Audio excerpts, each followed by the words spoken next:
Shalom, everyone, and good evening from Connect here in Galilee, at the Jezreel Valley in Israel. I'm Amir Tsarfati, and this is our Mideast update.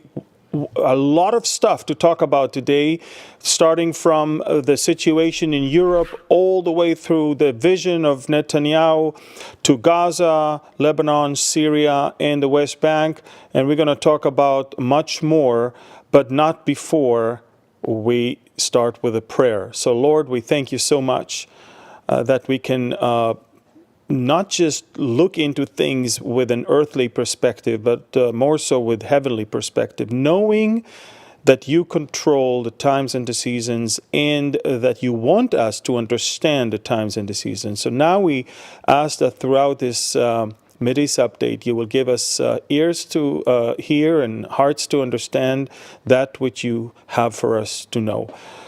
We ask that you will bless the technical part, that you will allow everyone in the back in the control room to smoothly operate this broadcast, and for the data to flow uninterruptedly all the way to the four corners of this world. We thank you again in the name of Yeshua. Amen.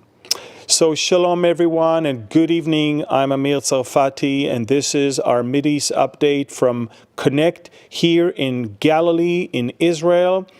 And we're going to start with what happened yesterday with the German elections.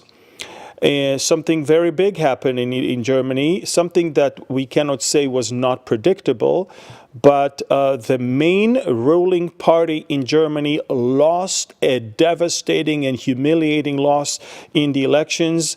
And you can clearly look at the map between the 2021 elections and the 2025 elections to understand that all the red of the center-left Socialist Party is gone, and the black of the Christian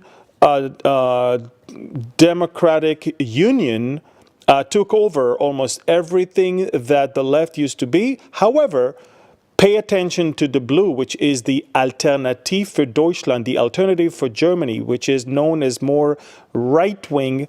And that party is now tripled its force, and it's controlling most of what used to be Eastern Germany until the unification of Germany in the late 1980s, early 90s. So you can clearly see Germany moved to the right.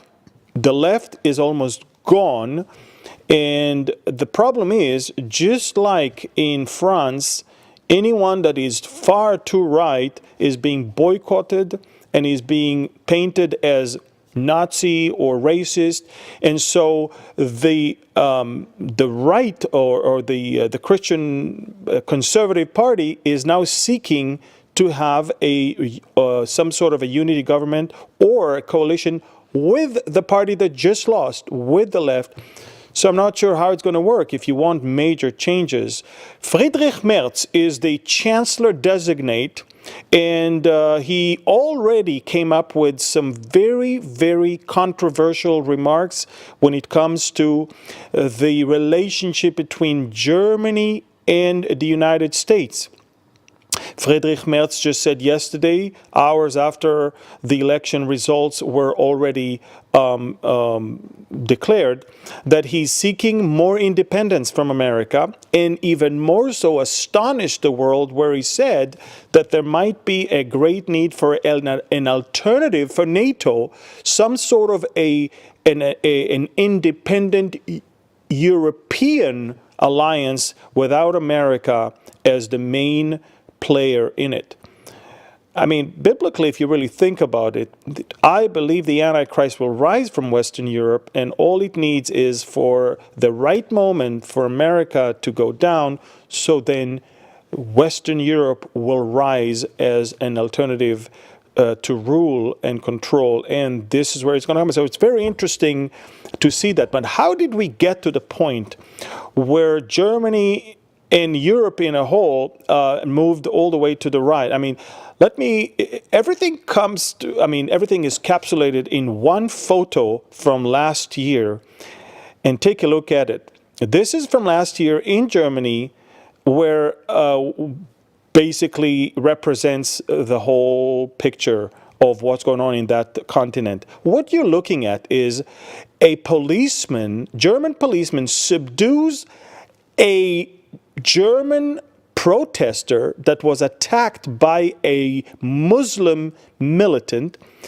And while the protester is being subdued by the German policeman, the Islamist came all the way with a knife and stabbed the policeman and eventually killed him. So you understand that basically those that come against radical Islam that infiltrated into Europe are the ones that the government goes after, and the radical Muslims, without any sign of regret or anything else, are going after that. In fact, look at what went on in Austria a couple of weeks ago when another Muslim immigrant went in one of the cities in Austria and stabbed to death a 14-year-old. And then look at his smile when he was already arrested by the Austrian police. He smiled because he knew one thing: Europe is weak. He's going to probably walk away with another decision of the European courts that are corrupt and weak. And this is exactly why radical Islam is lifting its head all across Western Europe. The place that absorbed them, the place that gave them hope and food and shelter and a lot more, is being attacked by these very people. It's not the only one. I mean, a week and a half ago in Munich, during the opening hours of the Munich Security Conference, a 2-year-old girl and her mom have died in a ramming attack that was performed by an Afghan asylum seeker. And this guy also smiled to the camera. This guy was a bodybuilder. He went to a gym where he was radicalized. And this is exactly what happened. This is why the German police is becoming tougher and tougher, by the way. And from what we understand, now it's not anymore that you are illegally gathering. You can actually just say something that is now no longer allowed, and you will be already arrested. But the problem is that the freedom of speech in Germany, for the most part, is not directed against the Muslim radicals, but it's directed against those that are standing against them. And this is exactly, and by the way, terror attacks were also in France, terror attacks were also in Belgium. You can see I posted all of them on my Telegram channel. You can see that it's a matter of almost daily thing all across Europe. And this is why J.D. Vance, the Vice President of the United States, in his speech before European leaders in the Munich conference, he said the following thing. He said, basically, your biggest problem is not the immigration from the outside. Your biggest problem is the fact that you're turning against your own people and you're silencing them. And then he said, just as we survived Greta Thunberg, so too will Europe survive Elon Musk. In other words, don't try to silence him. Just as the right and the conservatives are okay with the stupidity that is exhibited by a mentally a challenged girl that knows nothing about nothing, and yet she's becoming the goddess and the saint of the left, just as we can handle that, I think that the left should be able to handle the truth spoken by people with common sense. And when the German politicians are threatening to arrest people just because they believe that they insulted them, that's it. You can already see where it's going. So, Vance told the Europeans right to their face, you are the problem. The problem is in the leadership that silenced the common sense people and is enabling those radical Muslims to do what they do. And this is why the people speak in the ballot boxes, and Europe indeed is moving to the right. But do you think it stops the leaders from saying nonsense? No.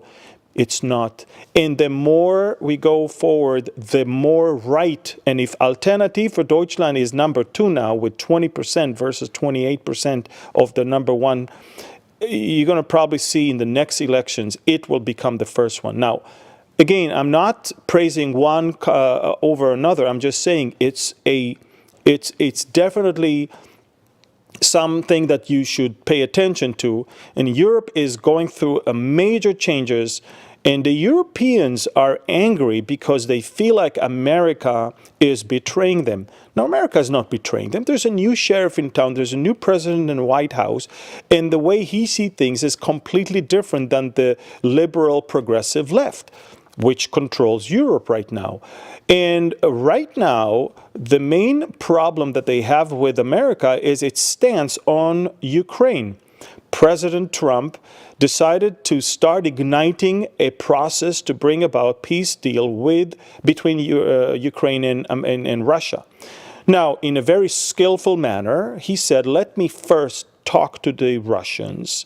Let's not go and blow it up immediately.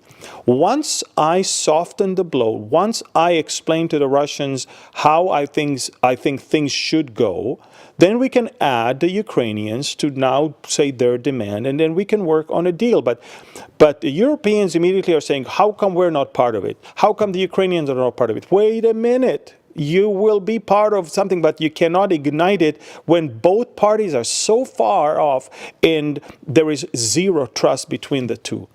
Now, also, President Trump made it very clear to the French president yesterday that unlike Europe, that used to give loans to the Ukrainians, America gave grants to the Ukrainians, but that's wrong. America wants its money back as well. And this is exactly why Trump is seeking for a deal with the Ukrainians that for the rare earth minerals that are there in Ukraine, he wants half of them. Now, by the way, he wants the very half that Russia wants. And it's America that is taking it in order to guarantee Ukrainian sovereignty and security. You see, the problem is people don't look beyond the today, and they don't understand strategic moves. And this is what we have. The Europeans are angry with Trump. They are angry with Russia. They're angry with everyone. But the simple European person is not exactly interested in Ukraine or Russia or anything. All he wants is security in his own city, in his own country, and he cannot get it. And this is why Europe is migrating to the right, and we see that all over that place. And there was yesterday a vote in the UN General Assembly.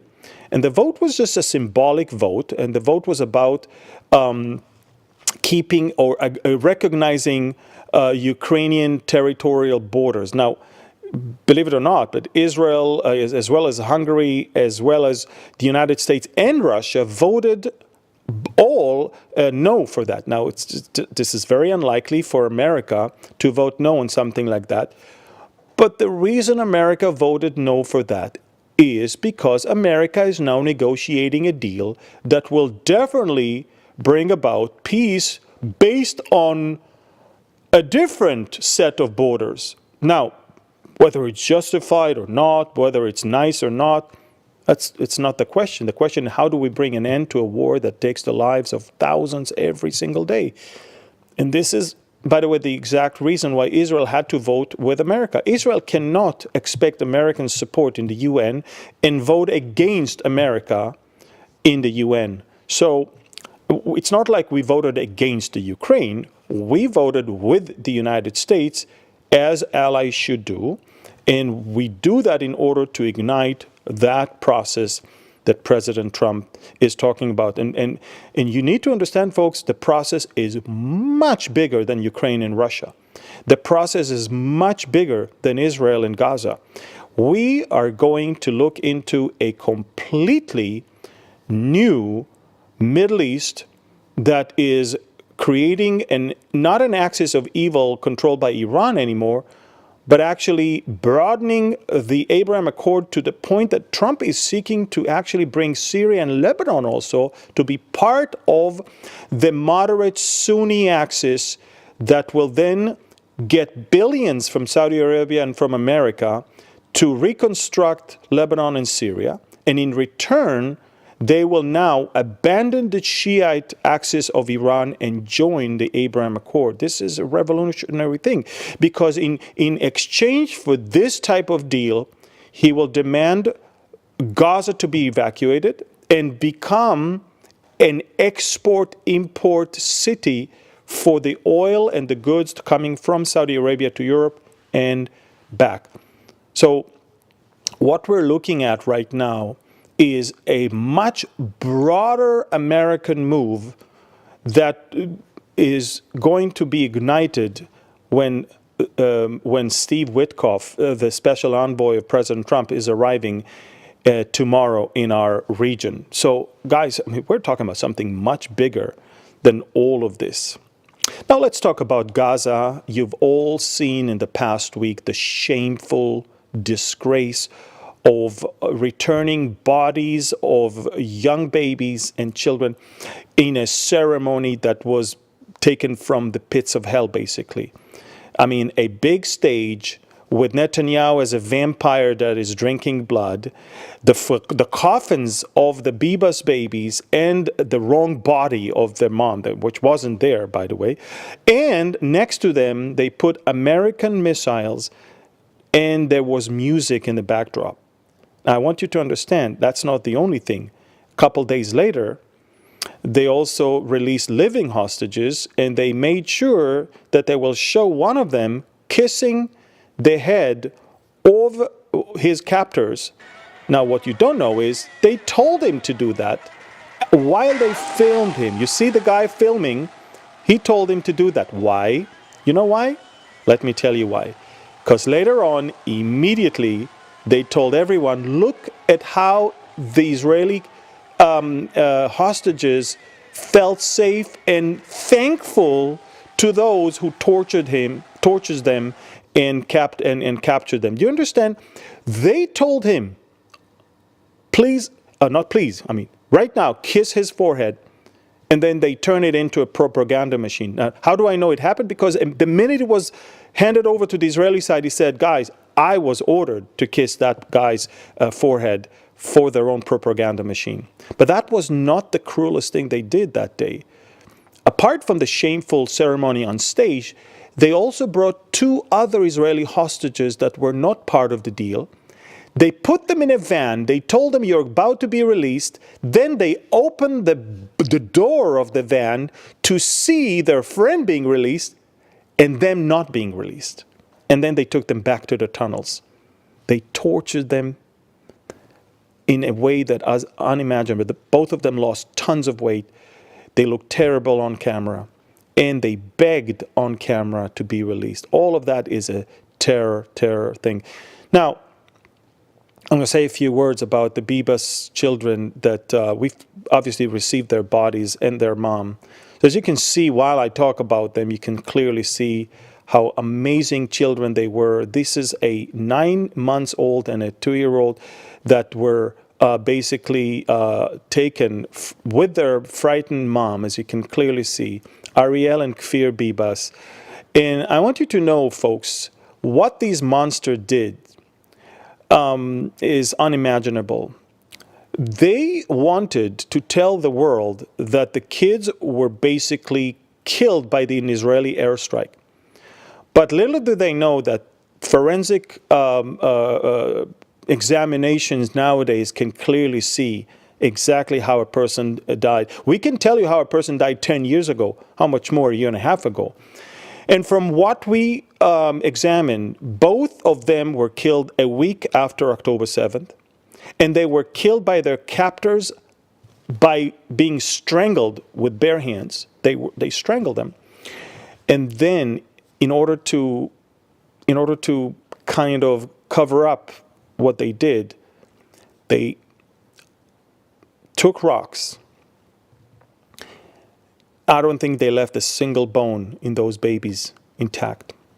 And they wanted to show it as if a bomb hit the building and killed everyone. But what they don't understand is we know exactly what it looks like when somebody is under the rubble. And that this is not what it looks like. Even the Gazans themselves should understand that every time they showed babies pulled out of the rubble, the babies were intact. In this case, it wasn't so. It was a deliberate, man-made, complete mutilation of the two bodies there in ways that even the doctors that have seen all this October 7th bodies and the horrific things that were done to them, even those doctors, the heads of the National Forensic Medicine Institute, they were shocked. It was horrific. That the same thing they did to the mother, by the way. And so where are we now as of today? Today is Tuesday. We're expecting by Thursday the return of the last 4 dead hostages, and then phase 1 is completed. As you can see, all but 4 have already been returned, and the last 4 are dead. We know they're dead, and they're going to come back to us by Thursday. This will complete phase 1. Now, let me explain the difference between phase 1 and phase 2. Phase 1 is just about, like almost like an auction. Give us these people and we'll give you that in return. And it was all about, allow our people to move up north in Gaza, but we will release your hostages in return for that many terrorists released from prison per hostage. So it was easier to achieve that. Now, how come we never really reached that point 6 months ago or 8 months ago? Very simple. Hamas never wanted a two-phase deal. Hamas wanted, in return to the exchange, complete cessation of war, end of the war, all Israeli soldiers out of Gaza. And the amazing thing is, once Hamas realized Iran is defeated and Trump won the elections, Hamas realized, well, we better take whatever we can right now. And so they agreed for the 2 phases, and therefore, phase 1 is now about to be completed, and thankfully, we received as many living hostages as we can back in our hands, and unfortunately also 8 dead ones. And again, the information about the death of the Bibas family already reached at the end of October of 2023. This is why nobody insisted on their release in November of 23, because November was supposed to be only living hostages, and we already knew then that they were probably dead.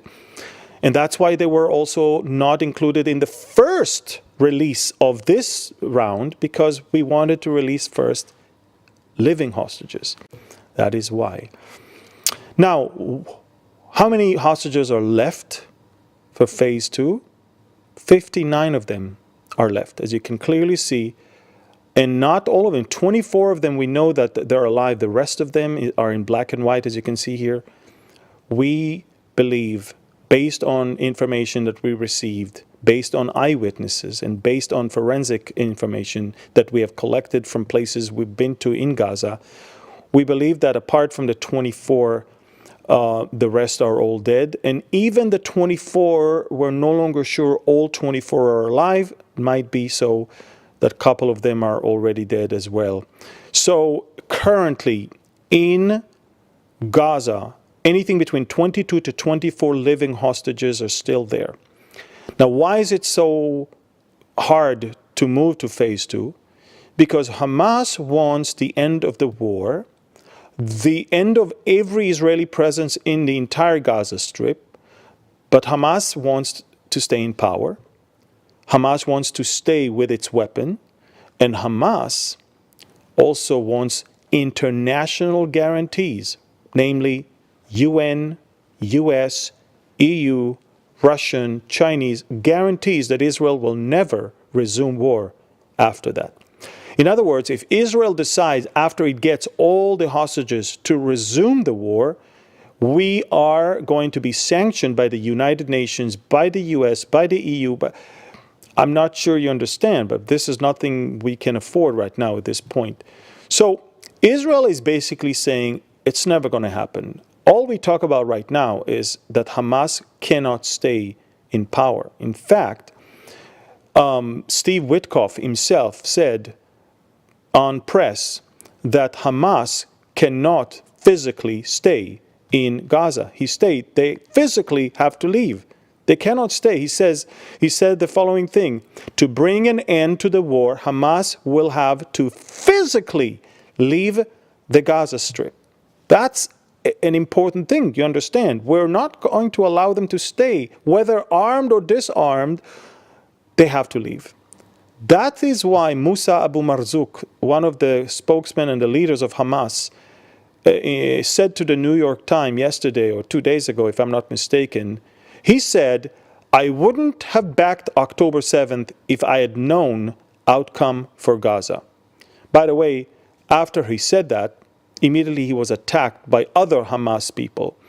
In other words, Hamas inside, between themselves, are now fighting over this whole thing, and simply because they realize they brought upon themselves destruction.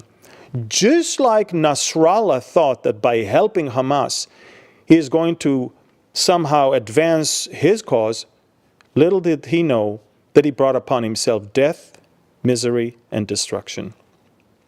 And so, as far as Gaza is concerned, Trump plan is the only plan on the table right now. Let me add another thing that you may not know. Egypt and Qatar insist that Hamas will stay, while Saudi Arabia and the United Arab Emirates insist that Hamas will leave. Because they're saying, we're not going to give a dime to Gaza if Hamas is still there. So you understand that even an Arab United Front is not there to back up any alternative plan other than Trump's plan itself. So it's very important that you understand that, and that you understand that the Gaza evacuation is going to serve a greater plan for a greater Middle East peace deal, for an expansion of the Abraham Accord, where Gaza will become a major hub operated by U.S. and Saudi private companies that will basically build there a port. A port for export of oil and goods from Saudi Arabia to Europe, and that will reduce all the dependence on the Persian Gulf as well as the Suez Canal, and will basically take the sting away from the Houthis and their threat to ships that are traveling around. And it will revive this amazing plan that Netanyahu already talked about 3 years ago and 2 years ago in the United Nations, where there will be a trade route, both with trains and trucks and oil pipes that will go all the way from India through Saudi Arabia, all the way to Jordan and Israel to Europe. So great things are on the table, much greater, much bigger, much more spectacular than just that. Now, we're moving now to Judea and Samaria, that place known in the Bible as the mountains of Israel, a place where there's a big population of Palestinians and cities and villages, a place from where we had a miraculous thing taking place a few days ago. I don't know if you know that, but last week, a major terror attack was averted. And it's not because we were so smart, it's because they were so stupid. Basically, from the city of Tulkarem, a big squad of terrorists came out in order to explode 15 Israeli public buses. And 5 of the terrorists were supposed to detonate a suicide belt on the light train, causing another October 7th. Now, what I'm trying to explain, folks, is that these devices are things that we believe came all the way, this explosive and devices, it's something that must have come all the way from Iran, via Iraq, via Syria, all the way via Jordan to the West Bank, and from there smuggled into. I mean, let me show you the map. That we do have a map that shows how the smuggling has been done. Take a look at this. From Iran, from Iran, all the way via, there you go, here you go. Look, from Iran, all the way via Iraq, via Syria, to northern Jordan, all the way into the West Bank. And that's it. So they have weapons, they have explosives that they get all the way from Iran, and they put together those. And we even have a video of one of the terrorists that planted a bomb on one of the buses. He get on the bus, as you can see, with a plastic bag. First, he wants to put it in one seat. Then he moves to another seat. You can see the bus is driving, by the way. And then he gets up. You see, he gets up, moves to another seat where he conceals the bag under the seat. Take a look at this. He's taking the bag, moving to a seat in the back where it's probably going to be right above the fuel tank to obviously enhance the explosion. Take a look. He's talking to the driver, and then he goes all the way back. Look, you can tell he's nervous, huh? All the way back, puts the plastic bag all the way there underneath the seat. There you go. He tucks it in above the fuel tank. And now he gets off the bus. He tells the driver, stop the bus. I need to get off. And he gets off the bus without the bag, ladies and gentlemen. And it has been done. Now, there's a gag order. They don't want to frighten the Israeli public. But I can tell you, 15 buses were supposed to explode. Only 3 exploded because, you know why? It was an analog watch that they confused AM and PM. It exploded 9 p.m. the night before instead of 9 a.m. the day after. Those 3 caused all the Israeli Secret Service and police to say, well, what's going on here? All public transportation in Israel came to a halt. And buses were searched all across Israel. And this is how we found many more buses. And also we captured some of the members of the terror squads that were supposed to detonate themselves. And if that's not enough, we believe that the grand plan was to actually divert the attention of the Israeli emergency services and then have another raid from Samaria on Jewish towns and villages, take and kill and massacre and even kidnap Israelis there. So that may explain to you why Israel decided to operate in a greater scale in Judea and Samaria, in northern Samaria. We have a map of where exactly we operate. It's northern Samaria for the most part, as you can clearly see. Look at the map that goes all the way in Judea and Samaria, and the highlighted area in blue is where we're operating right now. You can clearly see these are the West Bank refugee camps. They're no longer refugees, and these are no camps. This is part of the ugly cities they live in. And this is where the terrorists operate from. And let me tell you something. It's not just soldiers anymore. We actually allowed tanks right now inside the West Bank cities for the first time in probably 20 years or so. And things will even go worse than that. I mean, we already evacuated 40,000 people from their homes in that area. As you can see, the defense minister said 40,000 Palestinians have so far evacuated from Jenin, Tulkarem, and Nur Shams refugee camps, and they are now empty of residents. UNRWA activities in those camps have also been suspended. Ladies and gentlemen, we are cracking down on terrorism in the West Bank as well. And let me tell you that after we averted the terror attack, one of the cabinet ministers, Eli Cohen, former defense minister, the former foreign minister of Israel, Eli Cohen said that, Tulkarem and Jenin, they are going to look like Gaza and Khan Yunis, basically, after the operation is going to be over, which means most likely evacuation is not only going to be from Gaza, but even from the West Bank itself. So we're looking into major things that are happening over there.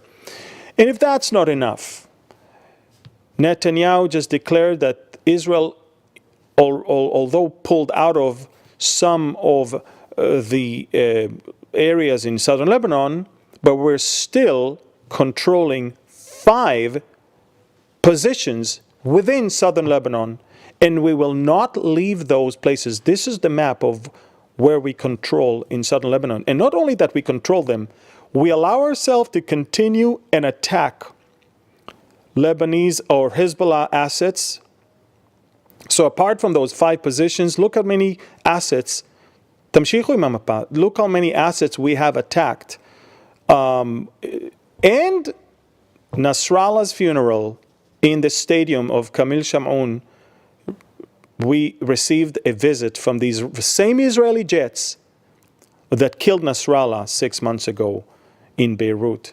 As you can clearly see, Israeli F-35s and F-15s, the same ones that dropped 80 tons of explosive on Nasrallah's bunker, flew right above Nasrallah's funeral. In a way, they said, we killed you, and now we came to make sure that you're dead and being buried. Great trolling, if you ask me, high-level trolling.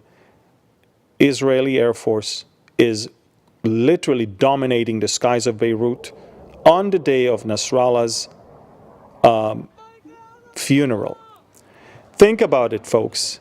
If 2 years ago Israel was too afraid to even attack a tent that Hezbollah placed next to our border, if 2 years ago we were afraid of Hezbollah's reaction, now we killed all of Hezbollah's leaders, most of Hezbollah's capabilities, and the day of the funeral of these, we fly right above to tell them, you're defeated.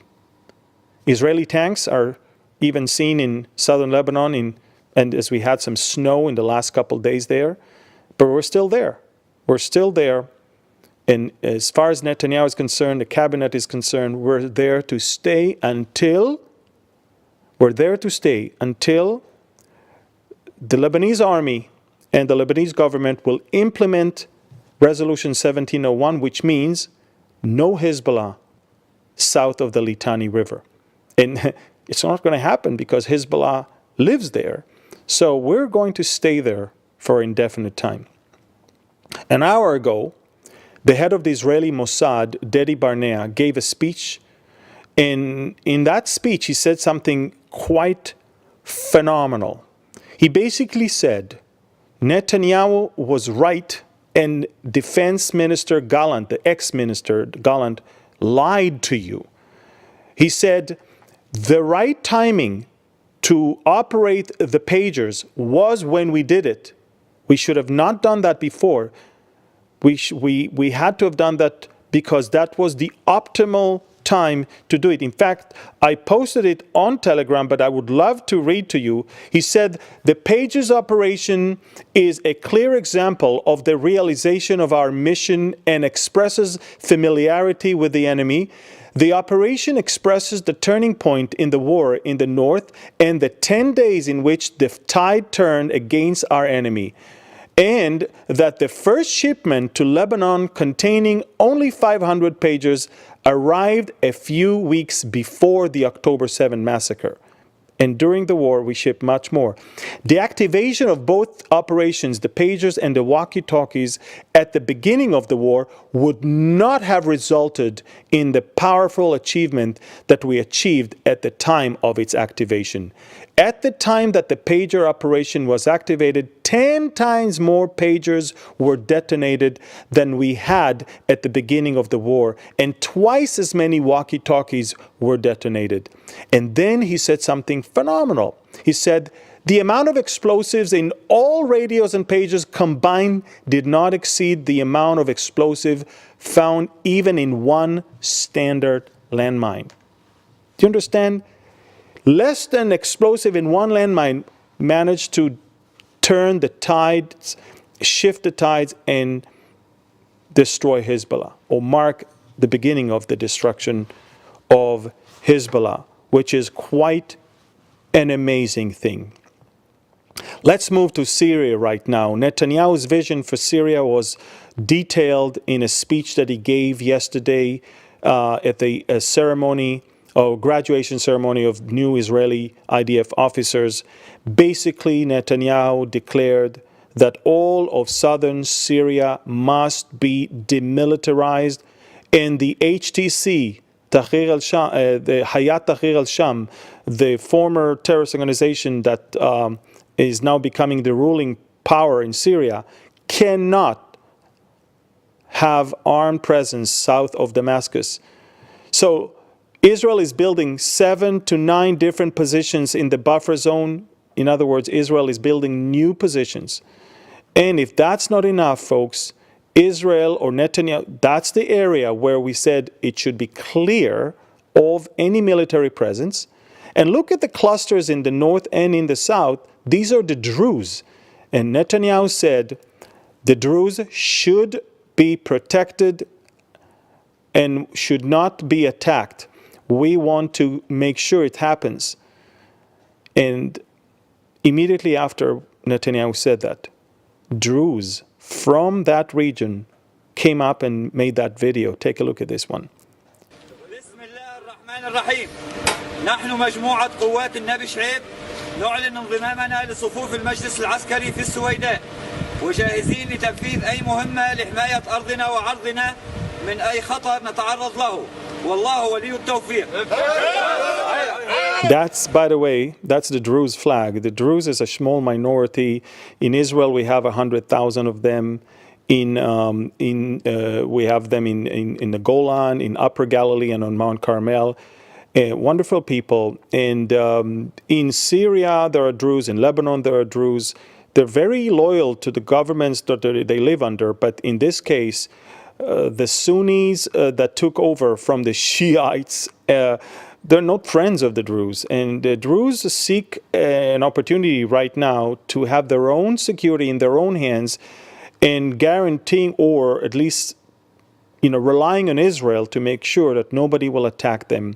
And Israel, of course, is sending also a signal to the Druze in Lebanon. We will also defend you if you will not allow Hezbollah to operate from southern Lebanon. So it's a message that is being sent. And by the way, for the long run, Israel also might allow the Druze people from Syria to even enter the Golan Heights in Israel and work there, similar to what we did with southern Lebanon in the 1980s and 90s when we controlled it and we allowed people from southern Lebanon to work in Israel to provide them jobs and also livelihood. So we'll see what happens, but I know one thing. We're not in October 7th. Israel right now is in a completely different place. Take a look at this map of how Israel, after the war, is securing all of its fronts, saying, we're here to stay to ensure our safety. In Gaza, the Philadelphia corridor and the security perimeter. In the West Bank, we are controlling all the area of terrorism. In southern Lebanon, and also in Syria. Israeli presence is everywhere in our enemy's territory, not in our territory, in order to make sure they do not attack us again. Folks, we did not start this war. We did not want this war. They attacked, and now they're paying for it. You cannot, out of the blue, one morning, start attacking a sovereign country and expect us to go about as if it's okay. Now, we call the shots. We set the terms. We decide who is going to be where to make sure it's not going to happen again. And the last thing, before I move, I just want to tell you folks, it's super important. The world is full of chaos, and Satan is working extra hours to deceive people when it comes to Israel, and mostly for the right of Israelis to live in their country. And this is exactly why God put on my heart to put a small little booklet called The Israel Decree. It's a small booklet, 5 chapters, but with everything you need to know about God's given right to Israel over the land. Something you can give to students, family members, anyone who have a lot of questions about this topic that the enemy has completely brainwashed it. This is, it's less than a cup of coffee. It's less than $6, I think. And please order it. Please get as many copies as you can and give it to as many people as you can. This will change their understanding of the situation. It's impactful and it's important. And it will help us a lot to send the right, truthful message on why are we here, who brought us back here, and what plan does he have for us here. The last topic I want to talk about today is the fact that the media is not talking about the real genocide and the real famines and the real tragedies that are happening in so many places around the world. And in particularly right now in Africa, Christians are being butchered, and there are no rallies in the streets of London or New York or in Germany or in France. No one cares about it. Unfortunately, I cannot put here the videos that I have. I uploaded some on Telegram because Telegram is an independent platform where I can put whatever I want. Here on YouTube and Facebook, I cannot do that. They will immediately strike and remove the video. But horrific things are happening there in the last few days. In the Democratic Republic of Congo, DRC, they found yesterday or 2 days ago 70 Christians that were beheaded. They were found inside a church in the DRC. Christians in DRC have again been left reeling after a heinous act of violence. And these are done by Muslim militants that are affiliated with ISIS of Africa. ISIS is not only in the Asian Arabia Peninsula, but also working in Africa and other places. And ladies and gentlemen, there are so many graphic photos. I mean, this is a screenshot you're about to see. I'm not going to show you the video, but the way they even treat the bodies after they already have killed them, the way it throws me immediately to October 7th and the videos that we know and we've seen of what they did to people.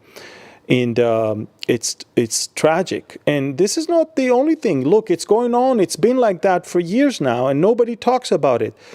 The Vatican News last year said that over 50,000 Christians killed in Nigeria by Islamic extremists. And this is just, we're talking about numbers that are not even updated. This is another one. 62,000 Nigerian Christians murdered since 2000.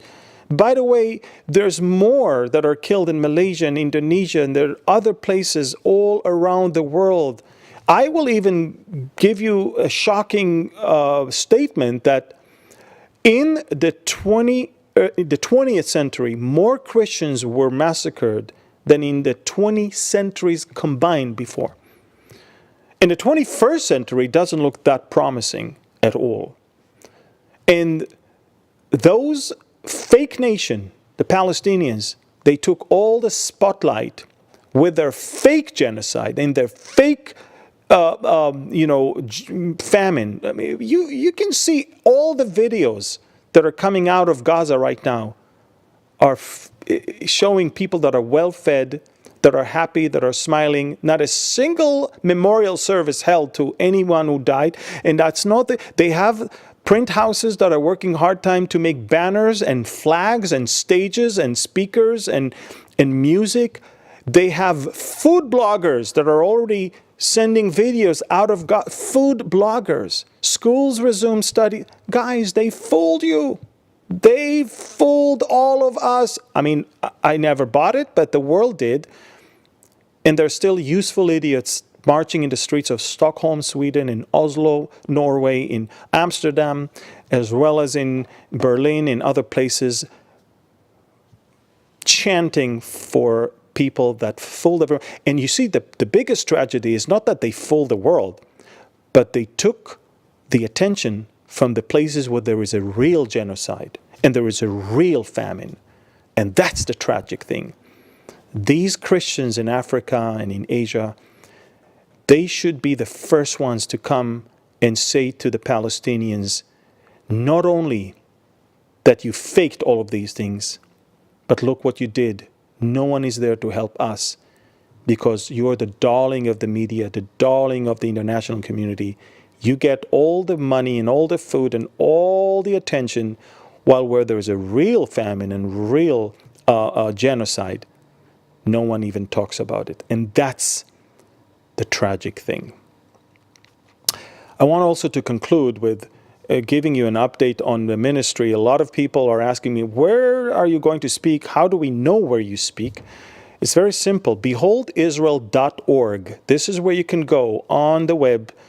Go to beholdisrael.org and click on Speaking Around the World, and you will find exactly where I teach in places and cities and churches, who is speaking where. This is also, if God puts on your heart to help the ministry, you can donate through beholdisrael.org.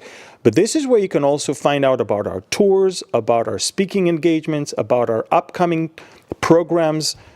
Everything is on our website. So this is it, folks, for today. Let me conclude with the Aaronic blessing, and then we'll say goodbye.